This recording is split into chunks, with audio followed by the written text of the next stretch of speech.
இந்த உலக வாழ்வில் சோதிக்கப்படுவதும் சிரமங்களுக்கு உட்படுத்தப்படுவதும் அல்லாஹுடைய அருட்கொடை. யாரை அல்லாஹ் நேசிக்கிறானோ அவர்களைத்தான் அல்லாஹ் சோதிப்பார். அல்லாஹுவால் நேசிக்கப்படவில்லை என்றால் அவர்கள் நிம்மதியோடு இந்த உலகத்திலே வாழலாம். அல்லாஹ் ரப்புல் ஆலமீன் சோதனைகளை கொடுத்தால் மட்டுமே மிகப்பெரிய வெகுமதியான சொர்க்கத்தை அல்லாஹ் கொடுக்க வேண்டும். ஜன்னத்துல் ஃபிர்தௌஸை அல்லாஹ் கொடுக்க வேண்டும். ஜன்னத்துல் ஃபிர்தௌஸை அல்லாஹ் கொடுக்க வேண்டுமென்றால் சோதனைகளையும் சிரமங்களையும் கஷ்டங்களையும் இன்னல்களையும் இந்த உலக வாழ்வில் அனுபவித்து அதன் மூலமாக அல்லாஹ் தேர்ந்தெடுத்தால் மட்டுமே ஜன்னத்துல் ஃபிர்தௌஸ் என்ற உயர்ந்த சொர்க்கத்தை அல்லாஹ் கொடுப்பான். குர்ஆன் சொல்லுகிறது, அல்லாஹ் முஃமின்களுடைய உயிரை, அவர்களுடைய செல்வத்தை சொர்க்கத்திற்கு பகரமாக அல்லாஹ் விலைக்கு வாங்கி கொண்டான் என்று. அப்படி என்றால் உயிர்களையும் செல்வத்தையும் அர்ப்பணித்தால் மட்டுமே அல்லாஹ் ரப்புல் ஆலமீன் அந்த சொர்க்கவாதிகளாக அவர்களை மாற்றுவான்.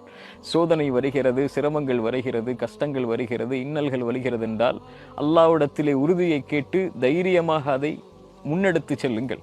அதன் மூலமாக அல்லாஹ் கொடுக்கின்ற வெகுமதிகள் மறுமையில் பெரியது.